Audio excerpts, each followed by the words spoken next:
సంఖ్యాకాండము 25వ అధ్యాయము 7వ వచనం నుంచి 13వ వచనం వరకు నేను చదువుతా ఉన్నాను. సంఖ్యాకాండము 25వ అధ్యాయము 7 నుంచి 13 వరకు. యాజకుడైన అహరోను మనుమడును ఎలియాజరు కుమారుడునైన ఫీనెహాసు అది చూచి సమాజము నుండి లేచి ఈటెను చేత పట్టుకొని పడకచోటికి ఆ ఇశ్రాయేలుని వెంబడి వెళ్ళి ఆ ఇద్దరిని అనగా ఆ ఇశ్రాయేలుని ఆ స్త్రీని కడుపులో గుండా దూసిపోనట్లు పొడిచెను. అప్పుడు ఇశ్రాయేలీలలో నుండి తెగులు నిలిచిపోయాను. 24,000 మంది ఆ తెగులు చేత చనిపోయారు. అప్పుడు యెహోవా మోషేకు ఇలాగూ ఆజ్ఞ ఇచ్చెను, యాజకుడైన అహరోను మనుమడును ఎలియాజరు కుమారుడునైన ఫీనెహాసు వారి మధ్యను నేను ఓర్వలేని దానిని తాను ఓర్వలేకపోవుట వలన ఇశ్రాయేలీల మీద నుండి నా కోపం మళ్లించెను. గనుక నేను ఓర్వలేక యుండియు ఇశ్రాయేలీలను నశింపజేయలేదు. కాబట్టి నీవు అతనితో ఇట్లనము, అతనితో నేను నా సమాధాన నిబంధనను చేయుచున్నాను. అది నిత్యమైన యాజక నిబంధనగా అతనికిని అతని సంతానమునకును కలిగియుండును. ఏలయనగా అతడు తన దేవుని విషయమందు ఆసక్తి గలవాడై ఇశ్రాయేలీల నిమిత్తము ప్రాయశ్చిత్తము చేసెను. ఇశ్రాయేలీల నిమిత్తము ప్రాయశ్చిత్తము చేసెను. ప్రభునందు ప్రియులారా, మనము ఫీనెహాసు వ్యక్తి ధ్యానాన్ని ప్రారంభించి కొనసాగించి ముగించాము కూడా. ఈరోజు కన్క్లూడింగ్ రిమార్క్స్ మనం చూడబోతా ఉన్నాం. అయితే మనము బైబిల్లో ఎంతమంది ఫీనెహాసులు ఉన్నారని ధ్యానం చేస్తూ ఉన్నాం. ఫీనెహాసు ధ్యానం ప్రారంభమైంది, కొనసాగింది, ముగిసింది. సరే, ఎంతమంది ఫీనెహాసులు ఉన్నారు బైబిల్లో? అంతమంది ఫీనెహాసుల్లో ఏ ఫీనెహాసు గురించి మనం ధ్యానం చేస్తూ ఉన్నాము? చూడండి, ఎంతమంది ఫీనెహాసులు ఉన్నారంటే, ఒకసారి నిర్గమాకాండము 6వ అధ్యాయము 25వ వచనం నేను చదువుతున్నాను. చూడండి, నిర్గమాకాండము 6వ అధ్యాయము 25వ వచనం. అహరోను కుమారుడైన ఎలియాజరు పూతియేలు కుమార్తెలలో ఒకతను పెళ్లి చేసుకొనెను.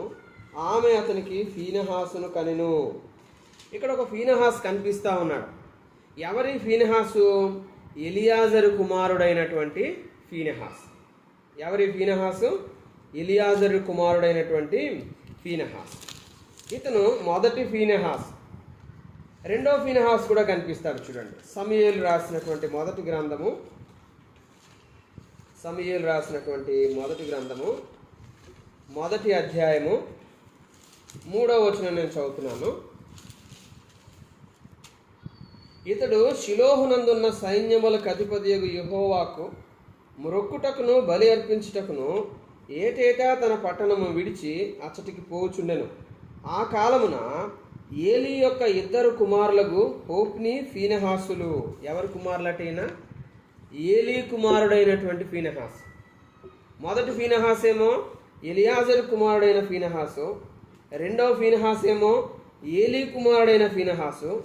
మూడవ ఫీనెహాసు కూడా ఉన్నాడు. చూద్దాం, చూడండి, ఎజ్రా గ్రంథము 8వ అధ్యాయము 33వ వచనం. ఎజ్రా గ్రంథము 8వ అధ్యాయము 33వ వచనం. 4వ దినమున వెండి బంగారములను పాత్రలను మా దేవుని మందిరమందు యాజకుడైన ఊరియా కుమారుడైన మోరెమోతు చేత తూనికి వేయబడును. అతనితో కూడా ఫీనెహాసు. ఇక్కడ ఇంకొక ఫీనెహాసు కూడా కనిపిస్తా ఉన్నాడు. మొదటి ఫీనెహాసు ఏమో ఎలియాజరు కుమారుడైనటువంటి ఫీనెహాసు. రెండవ ఫీనెహాసు ఏమో ఏలీ కుమారుడైనటువంటి ఫీనెహాసు. మూడవ ఫీనెహాసు ఏమో ఎజ్రా గ్రంథములో ప్రస్తావించబడినటువంటి ఫీనెహాసు. వ్యక్తి ధ్యానం చేస్తూ ఉన్నాం కాబట్టి ఒకే పేరు కలిగినటువంటి వ్యక్తులు ఒకరికన్నా ఎక్కువ మంది ఉన్నప్పుడు ఏ రెఫరెన్సు ఏ వ్యక్తికి సంబంధించిందో కొంచెం జాగ్రత్తగా మనం పరిశీలించి గ్రహించే ప్రయత్నం చేయాలి. లేకపోతే ఒకే పేరు కలిగిన వ్యక్తులు ఒకరికన్నా ఎక్కువ మంది ఉన్నప్పుడు కన్ఫ్యూజ్ అయ్యేటువంటి అవకాశం ఉంటుంది. కాబట్టి మనకి ఎంతమంది ఫీనెహాసులు కనిపిస్తూ ఉన్నారు? కనీసం 3 ఫీనెహాసులు కనిపిస్తూ ఉన్నారు. మొదటి ఫీనెహాసు ఏమో ఎలియాజరు కుమారుడైన ఫీనెహాసు. రెండవ ఫీనెహాసు ఏమో ఏలీ కుమారుడైన ఫీనెహాసు. మూడో ఫీనెహాస్ ఏమో ఎజ్రా గ్రంథం ప్రస్తావించినటువంటి ఫీనెహాస్.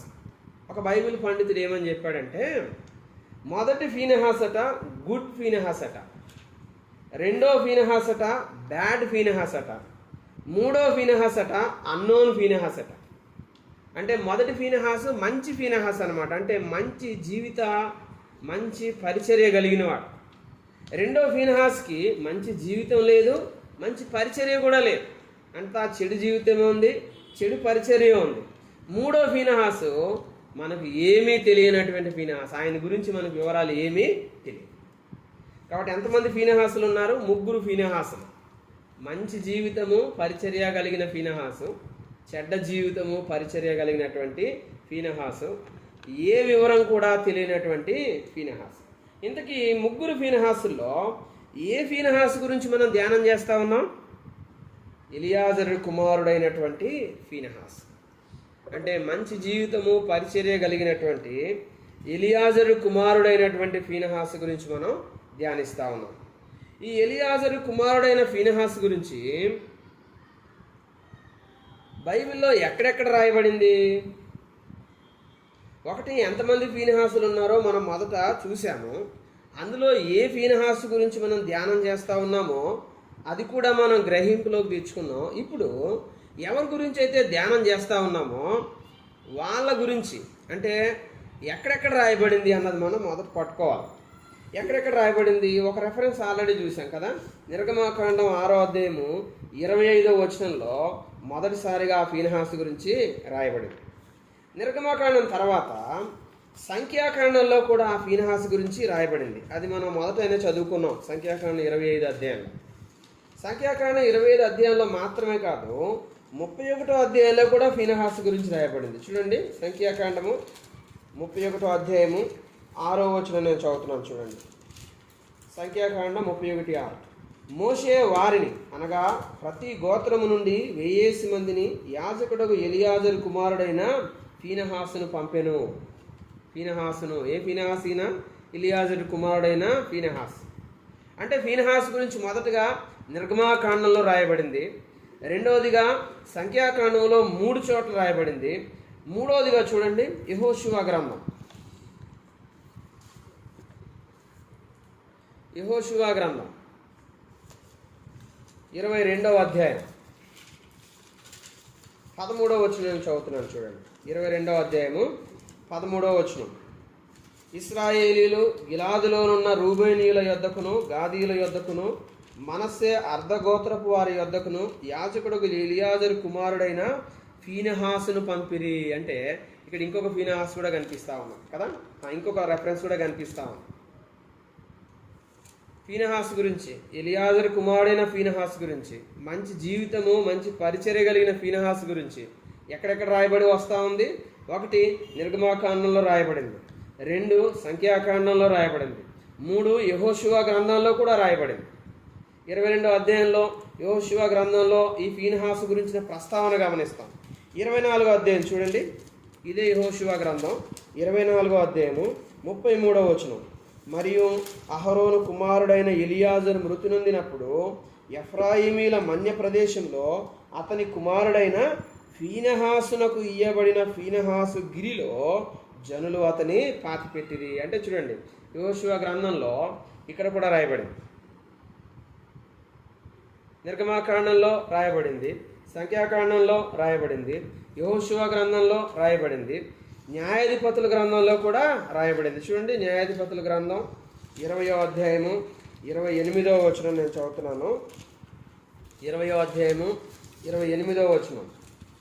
ఎలియాజరు కుమారుడునైన ఫీనెహాసు ఆ దినములలో దాని ఎదుట నిలుచువాడు. న్యాయాధిపతుల గ్రంథంలో కూడా రాయబడింది. ఎన్ని గ్రంథాలైన ఇప్పటికీ? నిర్గమాకాండం 1, సంఖ్యాకాండం 2, యెహోషువ గ్రంథం 3, న్యాయాధిపతులు 4. ఈ 4 గ్రంథాల్లో మాత్రమే కాదు, చూడండి, దినవృత్తాంతములు మొదటి గ్రంథం 6వ అధ్యాయం 4వ వచనం చదువుతున్నాను. దినవృత్తాంతాల మొదటి గ్రంథం 6వ అధ్యాయం 4వ వచనం. ఎలియాజరు ఫీనెహాసును కనెను, ఫీనెహాసు అబీషూవను కనెను. ఇక్కడ కూడా కనిపిస్తూ ఉంది కదా, ఎలియాజరు ఫీనెహాసును కనెను, ఫీనెహాసు అబీషూవను కనెను. 6వ అధ్యాయంలోనే 50వ వచనం చూడండి.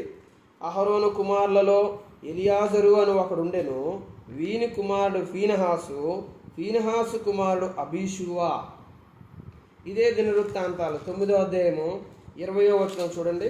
9వ అధ్యాయం 20వ వచనం. ఎలియాజరు కుమారుడైన ఫీనెహాసు మునుపు వారి మీద అధికారి అయి ఉండెను. ఫీనెహాసు అధికారి అయి ఉండెను అని చదువుతున్నాం. ఇప్పటికి ఎన్ని గ్రంథాలు అయినాయి? 5 గ్రంథాలు. ఈ 5 గ్రంథాలు మాత్రమే కాదు, ఎజ్రా గ్రంథం 7వ అధ్యాయము 5వ వచనం చూద్దాం చూడండి. ఎజ్రా గ్రంథం 7వ అధ్యాయము 5వ వచనం. బుక్కి అబీషూవా కుమారుడు, అబీషూవా ఫీనెహాసు కుమారుడు, ఫీనెహాసు ఎలియాజరు కుమారుడు కదా. ఎలియాజరు కుమారుడైన ఫీనెహాసు. ఇదే ఎజ్రా గ్రంథం 8వ అధ్యాయం 2వ వచనం. 8:2. ఫీనెహాసు వంశములో గెర్షోమును. ఫీనెహాసు వంశములో. ఈ ఫీనెహాసు కూడా మనం ధ్యానించేటువంటి ఫీనెహాసే. ఇప్పటికి ఎన్ని గ్రంథాలైనవి? 6 గ్రంథాలైనవి. కీర్తనల గ్రంథం 106వ కీర్తన 30వ చరణం. కీర్తనల గ్రంథం 106వ కీర్తన 30వ చరణం. ఫీనెహాసు లేచి పరిహారం చేయగా ఆ తెగులు ఆగిపోయెను. ఫీనెహాసు లేచి పరిహారం చేయగా ఆ తెగులు ఆగిపోయాను. మొత్తం ఎన్ని గ్రంథాల్లో రాయబడింది? 7 గ్రంథాల్లో రాయబడింది. నిర్గమాకాండంలో ఫీనెహాసు గురించి రాయబడింది, సంఖ్యాకాండంలో ఫీనెహాసు గురించి రాయబడింది, యెహోషువ గ్రంథంలో ఫీనెహాసు గురించి రాయబడింది, న్యాయాధిపతుల గ్రంథంలో ఫీనెహాసు గురించి రాయబడింది, దినవృత్తాంతముల గ్రంథంలో ఫీనెహాసు గురించి రాయబడింది, ఎజ్రా గ్రంథంలో ఫీనెహాసు గురించి రాయబడింది, కీర్తనల గ్రంథంలో కూడా ఫీనెహాసు గురించి రాయబడింది. కనీసం ఈ 7 గ్రంథాల్లో మనం ధ్యానిస్తున్నటువంటి ఎలియాజరు కుమారుడైన ఫీనెహాసు గురించి రాయబడింది. ఎందుకు ఒక వ్యక్తిని గురించి ధ్యానం చేసే సమయంలో ఆ వ్యక్తి గురించి బైబిల్ అంతట్లో ఎక్కడెక్కడ రాయబడిందో అన్న విషయం మనం సేకరించాలి. ఒక మాట చూడండి, ఇది ఇలాగే పట్టుకొని మళ్ళీ వెనక్కి వద్దాం. మత్తయి సువార్త 4వ అధ్యాయము. మత్తయి సువార్త 4వ అధ్యాయము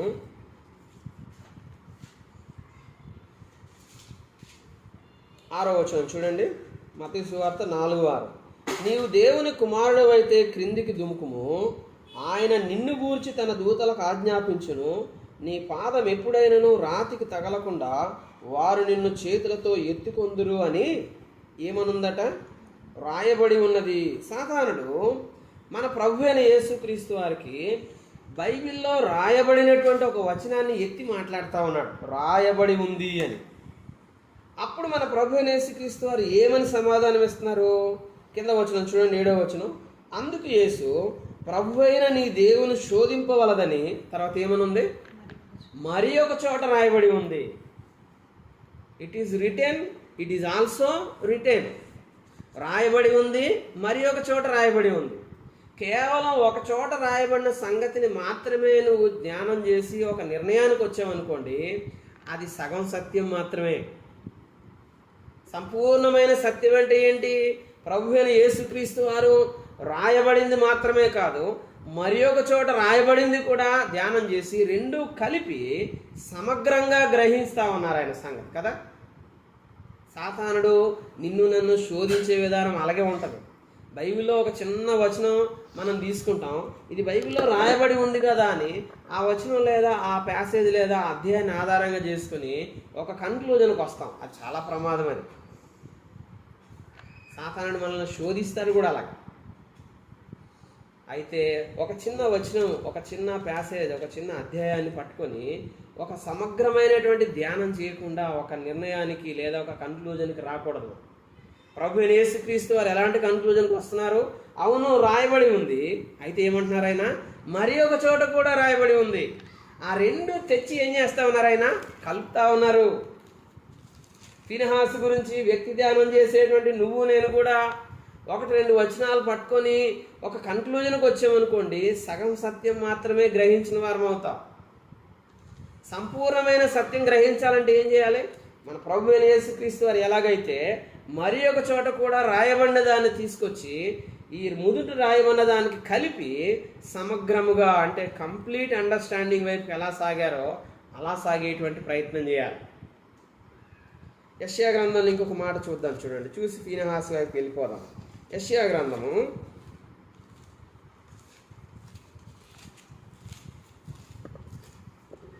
28వ అధ్యాయము 10వ వచనం చూడండి. యెషయా గ్రంథం 28వ అధ్యాయం 10వ వచనం. ఆజ్ఞ వెంబడి ఆజ్ఞ, ఆజ్ఞ వెంబడి ఆజ్ఞ, సూత్రం వెంబడి సూత్రము, సూత్రం వెంబడి సూత్రము. తర్వాత ఏమనుంది? కొంత ఇచ్చట కొంత అచ్చట. కొంత నిర్గమాకాండంలో ఉంది, కొంత సంఖ్యాకాండంలో ఉంది, కొంత యెహోషువలో ఉంది, కొంత న్యాయాధిపతుల్లో ఉంది. కొంత ఇచ్చట కొంత అచ్చట వస్తుంది దేవుని వాక్యం. కింద 13వ వచనం చూడండి. 13వ వచనంలో 10వ వచనమే మళ్ళీ రిపీట్ చేస్తూ ఇంకొక మాట కలుపుతా ఉన్నాడు. 13వ వచనం మధ్యలోంచి చదువుతున్నాను. ఆజ్ఞ వెంబడి ఆజ్ఞ, ఆజ్ఞ వెంబడి ఆజ్ఞ, సూత్రం వెంబడి సూత్రం, సూత్రం వెంబడి సూత్రం, కొంత ఇచ్చట కొంత అచ్చట. ఏమొస్తుందంట? యెహోవా వాక్యము మీకు వచ్చును. కొంత ఇచ్చట కొంత అచ్చట వస్తుంది దేవుని వాక్యం. అందుకే ప్రభు అయిన యేసుక్రీస్తు వారు ఏం చేస్తున్నారు? రాయబడిన దానికి మరి ఒక చోట రాయబడిన దాన్ని తీసుకొచ్చి కలుపుతా ఉన్నారు. అప్పుడు సంపూర్ణమైనటువంటి అవగాహన వస్తుంది. ఒక చోట రాయబడింది మాత్రమే పట్టుకుంటే అది సగం సత్యం మాత్రమే.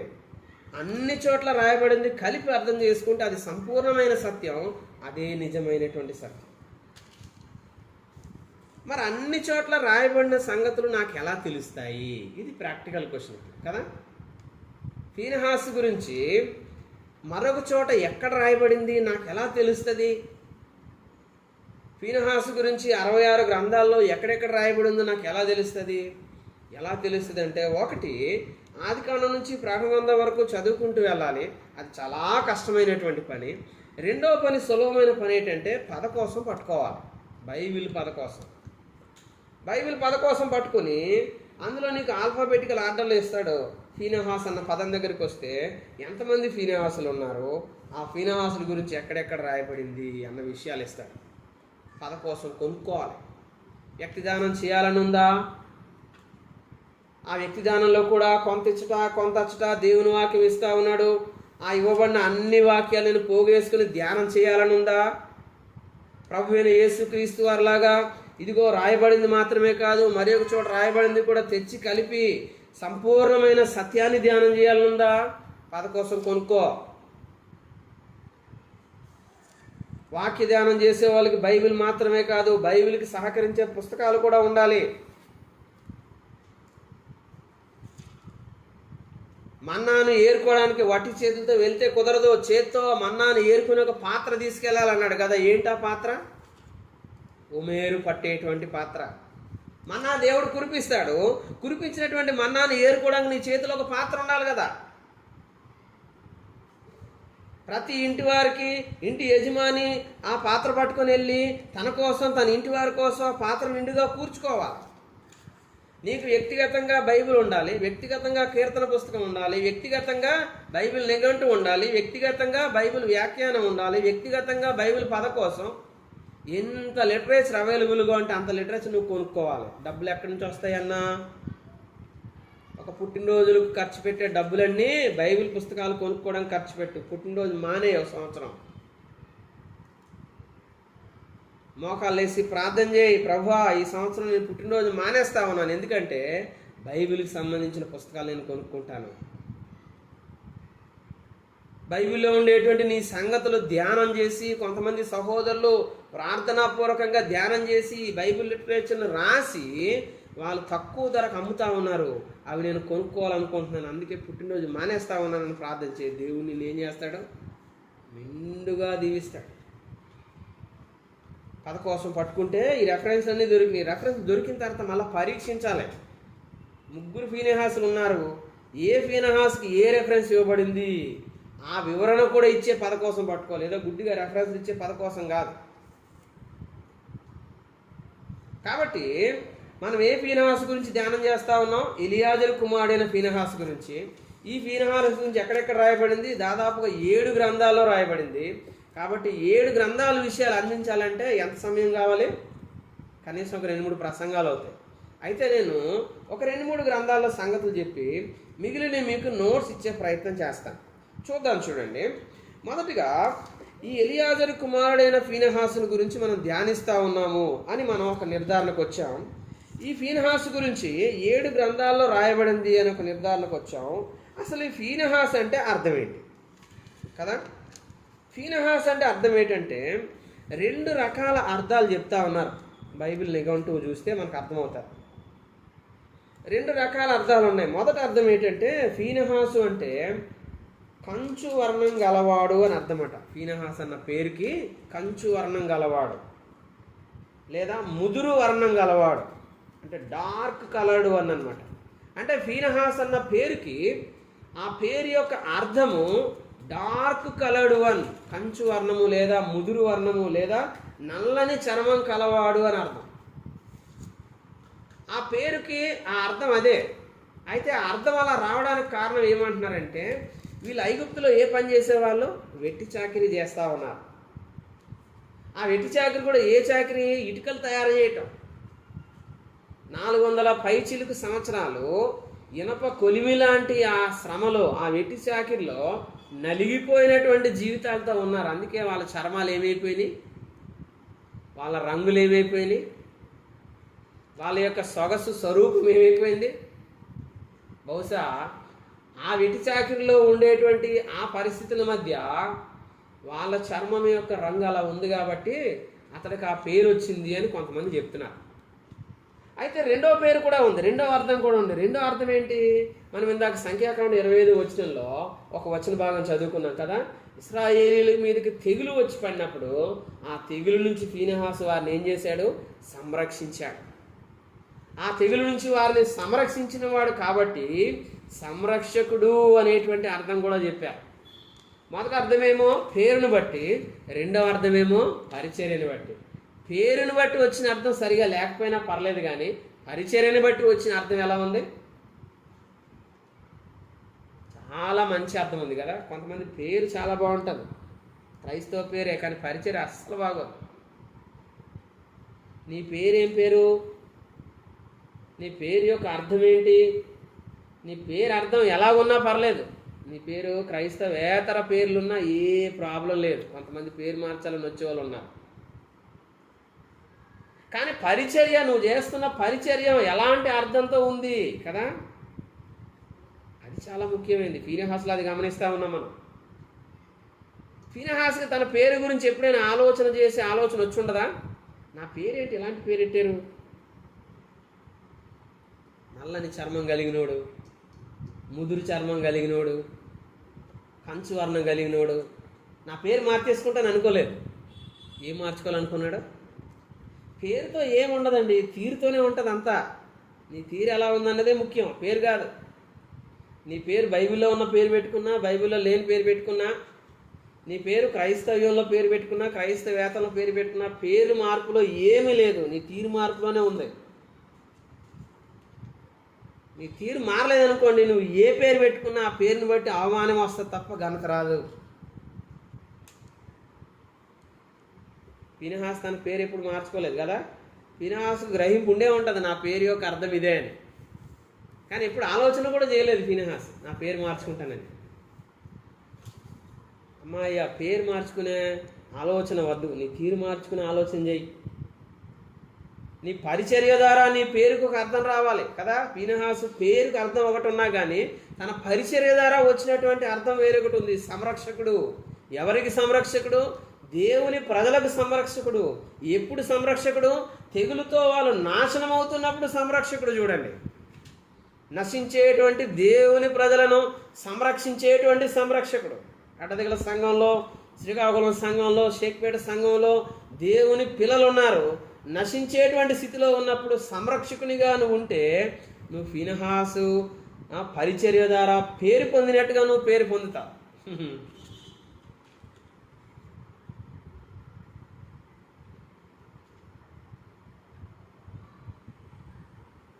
పేరు మార్చుకోవడం కోసం ప్రయత్నం చేయనవసరం లేదు. మన ప్రవర్తన లేదా తీరు మార్చుకోవడం ప్రయత్నం చేయాలి. ఒకవేళ మన పేరు క్రిస్టియన్ పేరు అయ్యి ఉండి మన ప్రవర్తన బాగాలేకపోతే చాలామంది దగ్గర అవమానం తెలుసా. క్రైస్తవేతలు మన పేరు విన్నప్పుడు వరే వీడి పేరు క్రిస్టియన్ వెంటనే గుర్తుపడతారు. మన ప్రవర్తన సరిగా లేకపోతే ఏం క్రిస్టియన్ రా బాబు, వీడు ఏం మనిషిరా బాబు అనుకుంటారు కదా. నాకు తెలిసినటువంటి ఒక కాలేజీలో ఒక ఆయమ్మ ఉంది, ఆవిడ రెగ్యులర్ ఎంప్లాయ్. ఆవిడ వచ్చి ఏం చేయాలంటే తుడవాలన్నమాట. ఆ డ్యూటీకి వచ్చిన తర్వాత నేను తుడవట్లేదు 2-3 వారాలుగా. అప్పుడు ఆ పక్క నుండి మిగిలిన వాళ్ళు అడిగారు, ఏమ్మా నువ్వు ఎందుకు తుడవట్లేదంటే, నాకు రాడ్లు వేసారండి వెల్లిపూసలు, అందుకే తుడవలేకపోతున్నాను అనేసి అన్నది. ఇంతకు నీ పేరు ఏం పేరు అంటే ఆవిడ పేరు క్రిస్టియన్ పేరు ఉందన్నమాట. ఆ పక్కన ఉన్న వాళ్ళు వచ్చి నాతో చెప్తున్నారు, ఏం మనిషి సార్ ఈవిడ క్రిస్టియన్ అంటది, చర్చికి వెళ్తానంటది, ఇదంటది అదంటది, డ్యూటీ చేయట్లేదు ఇక్కడ. ఆవిడ జాబ్ ఏంటి? అటెండర్. ఆవిడ ఏం చేయాలి? స్వీపర్, తుడవాలి. మరి తుడవట్లేదు. మన పేరు క్రిస్టియన్ పేరు కాకపోయినా పర్లేదు, కానీ మన తీరు మాత్రం ఎలా ఉండాలి? క్రైస్తవ్యాన్ని పోలిందుగా ఉండాలి. అది మనం ఆలోచన చేద్దాం. కొంతమంది బీసీసీ సర్టిఫికేట్ తీసుకుంటారు. చాలా తెగింపుతో కూడినటువంటి నిర్ణయం అది. ఎస్సీ నుంచి బీసీసీకి వెళ్ళడం అంటే చాలా సవాలుతో కూడిన నిర్ణయం. సర్టిఫికేట్ మారింది కానీ వారి జీవితం మారదు. చాలా భయంకరమైన వ్యక్తులు ఉంటారు. ఏం ప్రయోజనం? అంత తెగింపుతో నువ్వు నిర్ణయం తీసుకుని నువ్వు ముందుకు వచ్చినటువంటి వ్యక్తివి, విశ్వాసివి, ఇంకెంత తెగింపుతో నీ ప్రవర్తన కాపాడుకోవాలి కదా. అంత తెగింపుతో నువ్వు సర్టిఫికేట్ తీసుకుని ముందుకు వచ్చిన విశ్వాసివి, ఇంకెంత తెగింపుతో నీ ప్రవర్తన కాపాడుకోవాలి. ఫీనహాసు కాపాడుకున్నాడు. నా పేరు ఎలా ఉన్నా పర్లేదు కానీ నా పరిచర్య మాత్రం ఎలా ఉండాలనుకున్నాడు?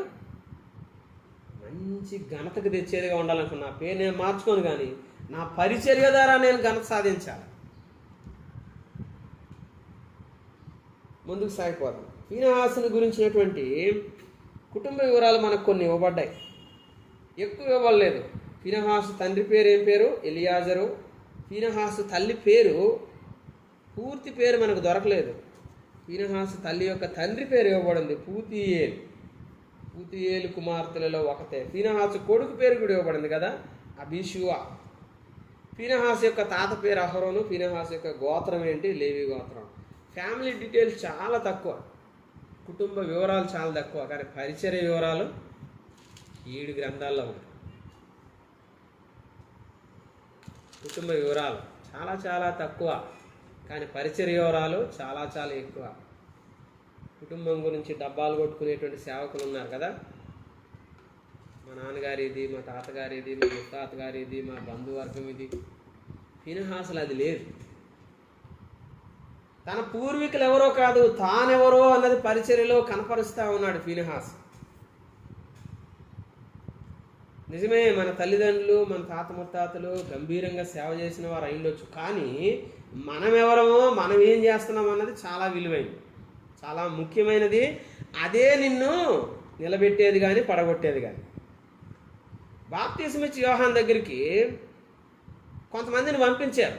అసలు నువ్వెవరు, నీ సేవ ఏంటి, ఆ వివరం చెప్పని చెప్పి యోహాను సువార్త 1వ అధ్యాయంలో గమనిస్తాం. బాప్తిస్మిచ్చి యోహాన్ ఏమని చెప్పాలి? అసలు నేను ఎవరు అనుకుంటున్నారు? మా నాన్నగారు ఎవరో తెలుసా? ప్రధాన యాజకుడు. ఆయన ధూపం వేయడానికి లోపలికి వెళ్ళినప్పుడు ఏం జరిగిందో తెలుసా? దర్శనం కలిగింది. ప్రభుదూతే ప్రత్యక్షమేడు, నేరుగా మాట్లాడాడు మా డాడీతోటి. మిరాకులస్ వేలో నేను పుట్టాను తెలుసా? My birth is miraculous birth. ఎంత డబ్బా కొట్టచ్చు. తన గురించి కానీ తన కుటుంబ వివరాల గురించి కానీ బయటికి తీసి వాళ్ళని హెచ్చించిన వాడు కాదు. కానీ బాప్తిస్మిచ్చి యోహాను ఎవరి గురించి చెప్పడం మొదలెట్టాడు? నా వెనకాల ఒక ఆయన వస్తున్నాడు, నేను కాదు, నా వెనకాల ఒక ఆయన వస్తున్నాడు, ఆయన నాకన్నా శక్తిమంతుడు, ఆయన చెప్పులో వారను మోయడానికి కూడా నాకు అర్హత లేదు, ఆయన పరిశుద్ధాత్మలో మీకు బాప్తిసం ఇస్తాడు, అగ్నితో కూడా బాప్తిసం ఇస్తాడు, ఆయనే పెండ్లి కుమారుడు, ఆయనకు పెండ్లి కుమార్తె సిద్ధమవుతా ఉంది. తన గురించి, తన కుటుంబం గురించి బహుగా హెచ్చించుకునేటువంటి ఒక విచారకరమైన క్రైస్తవ్యాన్ని చూస్తూ ఉన్నాం మనం. ఫీనహాసులో అది కనిపించట్లేదు. కుటుంబ వివరాలు చాలా తక్కువ ఇవ్వబడ్డాయి కదా. తండ్రి పేరు, తల్లి పేరు కూడా దొరకట్లేదు. నాకు దొరకలేదు, మీకు దొరికితే చెప్పండి, యాడ్ చేస్తాను టెక్స్ట్లో.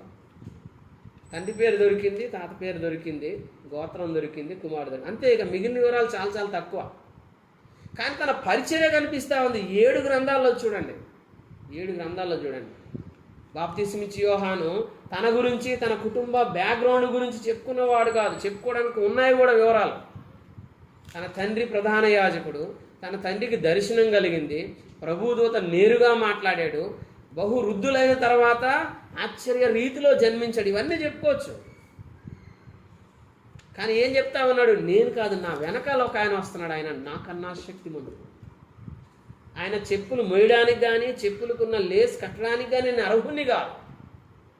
ఆయన పరిశుద్ధాత్మలో బాప్తిసం ఇస్తాడు, ఆయనే అగ్నిలో బాప్తిసం ఇస్తాడు, ఆయనే చేటతో చెరుగుతాడు, ఆయన చేట ఆయన చేతిలో ఉంది, పొట్టుని విత్తనాలను వేరు చేస్తాడు. ఆయన యందు విశ్వాసం ఉంచండి. ఆయనే పెళ్లి కుమారుడు. అంటే చూడండి, తన గురించి, తన కుటుంబం గురించి హెచ్చించుకున్నవాడు కాదు, తన పరిచర్య ద్వారా క్రీస్తును హెచ్చించినవాడు. ఎవరు? బాప్తిస్మిచ్చి యోహాను. అదే విధానం ఎవరిలో కనిపిస్తూ ఉంది? ఫీనెహాసులో కనిపిస్తూ ఉంది. మరి నీలో కనిపిస్తుందా? పద్దాక నాన్నగారి గురించి, పద్దాక తాతయ్య గురించి, పద్దాక ముత్తాతల గురించి, వాళ్ళు చేసిన సేవ గురించి చెప్పి చెప్పి చెప్పి ప్రసంగంలో 45 నిమిషాల్లో 20 నిమిషాలు వాళ్ళ గురించే ఉంటుంది. యేసుక్రీస్తు గురించి 5 నిమిషాలు ఉంటుంది. ఏం నేర్చుకుందాం? ఈ పాఠం నేర్చుకుందాం. మన పూర్వీకులు ఏం చేస్తారో కాదు, మనమేం చేయబోతున్నాం, మన పరిచర్య ఏం చేయబోతా ఉంది, మన పరిచర్య ద్వారా మనకి ఎలాంటి ప్రఖ్యాతి రాబోతా ఉంది కదా. ప్రభు మనల్ని ఆ విధంగా హెచ్చించాలనుకుంటున్నాడు. అందుకే ఫీనెహాసు యొక్క కుటుంబ వివరాలు చాలా చాలా తక్కువ.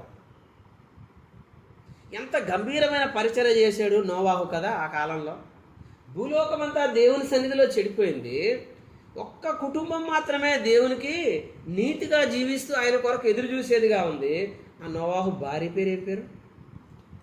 ఏమో పేరు లేదు, కానీ ఏముంది? పరిచర్య ఉంది. యోహాను సువార్త ఎవరు రాశారు? ఏమో ఎవరు రాశారో, పేరు లేదు, కానీ ఏముంది? పరిచర్య ఉంది. పేరు కనబడకుండా తమ పరిచర్య మాత్రమే కనబడేటువంటి ఆధారాలు ఎన్నున్నాయో చూడండి బైబిల్లో. ఫీనెహాసు తన కుటుంబాన్ని హెచ్చించుకున్నవాడు కాదు, కానీ పరిచర్యని గంభీరంగా చేసినవాడు. ముందుకు సాగిపోదాం చూడండి. 1-2 విషయాలు నేను చెప్పి ముగిస్తాను. సంఖ్యాకాండం, నిర్గమాకాండంలోకి వద్దాం చూడండి. 6వ అధ్యాయం 25వ వచనం. నిర్గమాకాండము 6వ అధ్యాయము 25వ వచనం. అక్కడ మనకు మొదటగా ఫీనెహాసు కనిపిస్తూ ఉన్నాడు. నిర్గమాకాండం మొదటి భాగంలో ఏం కనిపిస్తూ ఉంది మనకి? వాళ్ళు చెరలో ఉన్నారు కదా. వాళ్ళు ఎందులో ఉన్నారు? చెరలో ఉన్నారు. నిర్గమాకాండం 12కు ముందు వారు చెరలో ఉన్నారు. 12 తర్వాత వాళ్ళు ఏమయ్యారు? విమోచింపబడ్డారు. అంటే ఫీనెహాసు ఏం చేయబడ్డాడు? విమోచింపబడ్డాడు. ఐగుప్తులో వాళ్ళు బానిసత్వంలో ఉన్నప్పుడే ఫీనెహాసు ఎలియాజరుకు జన్మించాడు. ఎలియాజరు కుమారుడైన ఫీనెహాసు. పుట్టుకతోనే బానిసత్వం, ఐగుప్తు బానిసత్వం. పుట్టుకతో వచ్చిన బానిసత్వం నుంచి ఎవరు విమోచించారు? పస్కా గొర్రెపిల్ల వధ విమోచించింది 12వ అధ్యాయంలో. ఐగుప్తులో వాళ్ళు బానిసలుగా ఉన్నారు. ఫరో కింద వాళ్ళు బానిసలుగా ఉన్నారు. 430 సంవత్సరాలు బానిసలుగా ఉన్నారు. ఇనప కొలిమి లాంటి కొలిమిలో బానిసలుగా ఉన్నారు. ఐగుప్తు దేవతలకు కూడా వాళ్ళు బానిసలుగా ఉన్నారు. మీరు గమనిస్తే అర్థమవుతుంది. ఎందుకంటే ఐగుప్తీయులు పూజించేటువంటి దేవతలు ఐగుప్తీయుల ద్వారా వీళ్ళు ఏం చేశారు? అనగదొక్కారు. అందుకే దేవుడు ఏం చేశాడు? ఐగుప్తు దేవతలకు తీర్పు ఇచ్చాడు. ఆ బానిసత్వం నుంచి వారిని విమోచించింది ఎవరు చెప్పండి? పస్కా గొర్రెపిల్ల వధ, పస్కా గొర్రెపిల్ల రక్తం.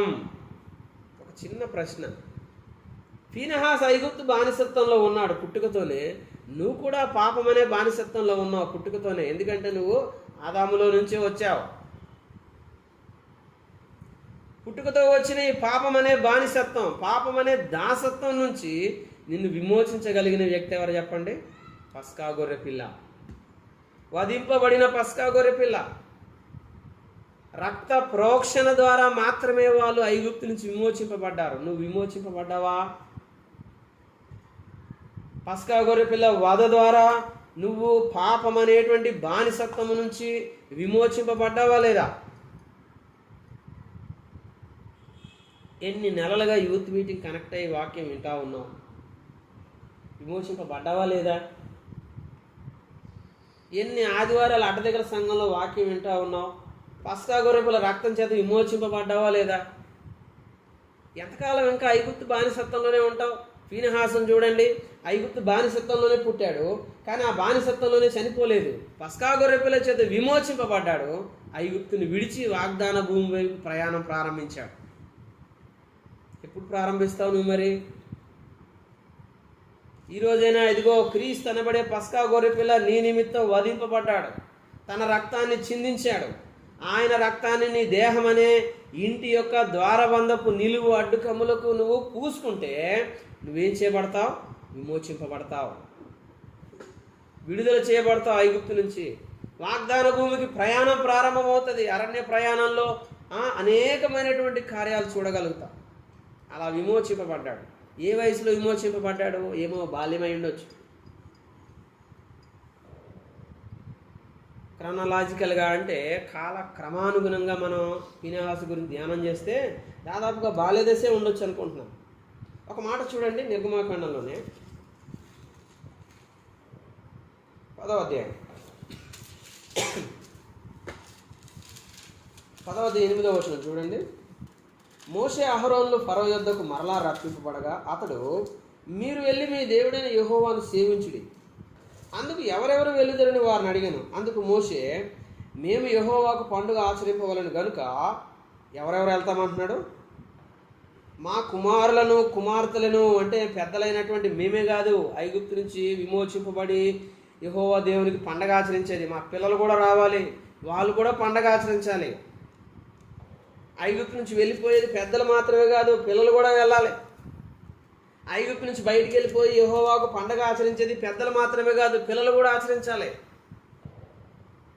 ఒక వయసు వచ్చిన తర్వాత వాళ్ళని తీసుకురమ్మన్నారు. దాదాపుగా 12 సంవత్సరాలు నిండిన తర్వాత 12 ఏళ్ల వయసు అప్పుడు మొట్టమొదటిసారిగా యూదుడు పస్కాలో పాలు పొందుతాడట. యూదా సాంప్రదాయిక రచనల్లో కొన్ని చోట్ల ఆ వివరాలు ఇవ్వబడ్డాయి. అంటే చూడండి, పిల్లలు కూడా విమోచింపబడాలి. పిల్లలు కూడా ఐగుప్తు బానిసత్వంలో ఉండడానికి లేదు. సండే స్కూల్లో ఎందుకు సువార్త చెప్తాం? యూత్ మీటింగ్లో ఎందుకు సువార్త చెప్తాం? ఇంట తల్లిదండ్రులు ఎందుకు సువార్త చెప్తారు? నువ్వు కూడా విమోచింపబడాలి, బాల్యంలోనే విమోచింపబడాలి. ప్రసంగి గ్రంథంలో ప్రసంగి ఏమంటా ఉన్నాడు? నీ బాల్య దినముల యందే సృష్టికర్తను స్మరణకు తెచ్చుకో, ముసలైపోయిన తర్వాత నీకు కొన్ని అవయవాలు పనిచేయమంటున్నాడు 12వ అధ్యాయంలో. చెవులు వినపడవు, కంటి చూపు పోతుంది, నోరు మందగిస్తుంది, కడుపు మందగిస్తుంది, అన్నీ అయిపోతాయి. ఇక నీ శరీరంలో ఆరోగ్యం అంతా పాడైపోయాక అప్పుడు నువ్వు సృష్టికర్త స్మరణ తెచ్చుకుంటే ఏం ప్రయోజనం? వాళ్ళ దినములు ఏందే సృష్టికర్త స్మరణకు తెచ్చుకోవాలి. యవన కాలంలోనే కాడి మోయాలి, నడి వయస్కులోనే మంచి పోరాటం పోరాడి ఈ జీవితాన్ని ముగించాలి. క్రీస్తు ఏమన్నారు? ఇదిగో చేయుటకు నీవు నాకు ఇచ్చిన పనిని సంపూర్తి చేసి నేను భూమి మీద నిన్ను మహిమపరిచాను అన్నాడు 33 ఏళ్ల వయసులోనే. నీ జీవితం అంతా వేస్ట్ అయిపోయి శరీరంలో శక్తి బలం అంతా వేస్ట్ అయిపోయాక అప్పుడు ప్రభు నమ్ముకుంటే నువ్వు రక్షింపబడతావు, కానీ ప్రభు కొరకు ఏం కార్యాలు చేయగలవు? అందుకే బాల్యంలోనే నమ్ముకోవాలి, యవన కాలంలోనే కాడిమోయాలి. ఫీనెహాసులో అది కనిపిస్తూ ఉంది. 6వ అధ్యాయంలో ఫీనెహాసు పేరు ఉంది. 10వ అధ్యాయంలో పిల్లలు కూడా బయటికి తీసుకెళ్తామంటున్నాడు దేవుని సేవకుడు మోషే. 12వ అధ్యాయంలో అలాగే వాళ్ళ పిల్లలు కూడా ఏమైపోయారో బయలుదేరి వెళ్ళిపోయారు. బాల్య దినములు ఎందే, యవన కాలం అందే. లూకాసు వార్త 2లో 12 ఏళ్ల వయసు ఉన్నటువంటి ఒక బాలుడు కనిపిస్తాడు మనకి. ఎంత వయసున్న బాలుడు? 12 ఏళ్ల వయసు. 12 ఏళ్ల వయసుకి ఎన్నో క్లాస్ చదువుతారు? ఇప్పుడు కాలం ప్రకారం అయితే 7వ క్లాస్ చదువుతాడు. 7వ క్లాస్ చదివేటువంటి అబ్బాయి వాళ్ళ తల్లిదండ్రులతో కలిసి పస్కా పండుగ ఆచరించడానికి యెరూషలేముకి వచ్చాడు. పస్కా పండుగ అంటే ఏ పండుగ? ప్రభురాత్రి భోజన పండుగే. ఎంతమంది 7వ క్లాస్ చదివే పిల్లలు రొట్టె విరుచి కూడికలో కూర్చుంటున్నారు వాళ్ళ తల్లిదండ్రులతో. నీకు అర్థం కాకపోవచ్చు అదేటో. ఇది ఏంటి డాడీ అని వాళ్ళు అడిగితే తల్లిదండ్రులు చెప్పడానికి వారికి ఒక అవకాశం కోసం ఏం చేయమన్నాడు? పిల్లల్ని తీసుకురమ్మన్నాడు. యోషువ గ్రంథంలో చెప్తాడు కదా, ఈ రాళ్ళు ఎందుకు నిలబెట్టారు డాడీ అని అడిగితే తల్లిదండ్రులు వాళ్ళకి చెప్పాలి.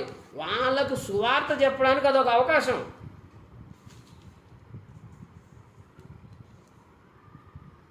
12 ఏళ్ల వయసు ఉండేటువంటి ఆ బాలుడు వాళ్ళ తల్లిదండ్రులతో కలిసి పస్కా ఆచరించడానికి యెరూషలేముకి వచ్చిన తర్వాత అది పస్కా పండుగ అంటే చాలా ఉంటాయి అక్కడ. కానీ ఈ 12 ఏళ్ల పిల్లడు ఎక్కడికి వెళ్ళి కూర్చొని తెలుసా? దేవాలయంలోకి వెళ్ళి బోధకుల మధ్య కూర్చొని వాళ్ళ బోధ వింటా ఉన్నాడు. అమ్మా అయ్యా, నేను పెద్దవాళ్ళ గురించి మాట్లాడలేదు, పిల్లల గురించే మాట్లాడుతున్నాను. యూత్ మీటింగ్ 12 ఏళ్ల వయసులోనే ఆ బాలుడికి అంత ఆత్మీయమైనటువంటి స్పిరిచువల్ సెన్సార్స్ వర్క్ చేస్తున్నాయంటే మనకి 20 ఏళ్ల వయసులో వర్క్ చేయవా? There is a possibility of enhancement of spiritual sensors at the age of 12. 12 ఏళ్ల వయసులోనే మన ఆత్మీయ సెన్సార్స్ వర్క్ చేసే అవకాశం ఉంది. ఎలా వర్క్ చేస్తాయి? సువార్త ద్వారా ఆ వ్యక్తి సంధించబడి వెలిగింపబడితే 12 ఏళ్ళైనా 15 ఏళ్ళైనా ఆత్మీయ సెన్సార్స్ పనిచేస్తాయి, తిరుగులేదు అందులో. బైబిల్లో చాలా ఎగ్జాంపుల్స్ ఉన్నాయి. సమూయేలు ఏ వయసు, దావీదు ఏ వయసు, గొలియాతును ఎదుర్కొన్న వయసు, నయమానుకి ఈ కుష్ఠరోగం తగ్గుతుందని ఒక పాప చెప్పింది, ఆ పాపది ఏ వయసు, 5 రొట్టెలు 2 చేపలు నేను తినకుండా ఇదిగో ఇంతమందికి ఆకలి ఉందని ఆంధ్రయ్య అనే అంకుల్ వచ్చాడు, ఆయనకి ఇస్తే బాగుంటుందని ఏ వయసులో అర్థమైంది? పేతురు తలుపు కొడతా ఉంటే ఏ వయసు పాప వచ్చి తీసింది? 12 మంది శిష్యుల్లో పేతురికి నాకు మాత్రమే వెళ్ళి నువ్వు దేవాలయ పన్ను కట్టమన్నాడు, మిగిలిన 11 మందికి ఎందుకు పన్ను అవసరం లేదన్నాడు ప్రభు. బాల్య దినాలే అందే సృష్టికర్తను స్మరణకు తెచ్చుకోవాలి మనం. యవన కాలంలోనే కాడిపోయాలి మనం. నడి వయస్కులోనే మంచి పోరాటం పోరాడాలి.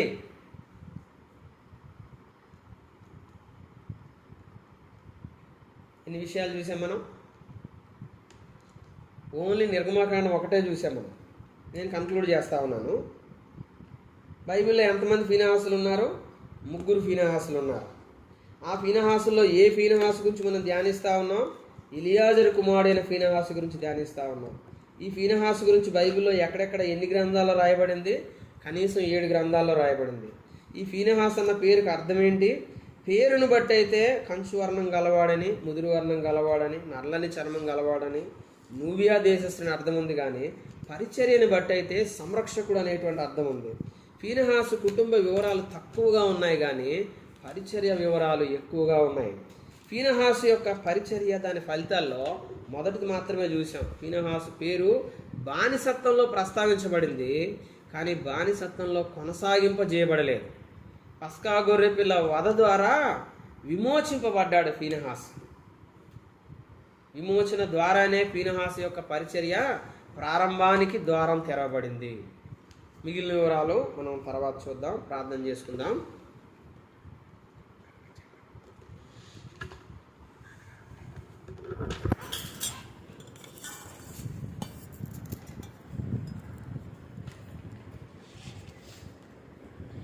ఫీనెహాసుని గురించిన ధ్యానాన్ని అందించిన షెట్పేట సేవకులు శశికాంత్ బ్రదర్కి గూగుల్ మీట్లో ఉన్న వారందరి తరపున ప్రత్యేకమైన వందనాలు. ప్రార్థనతో కూడుకుని మనం ముగించుకున్నాము. నాన్నగారు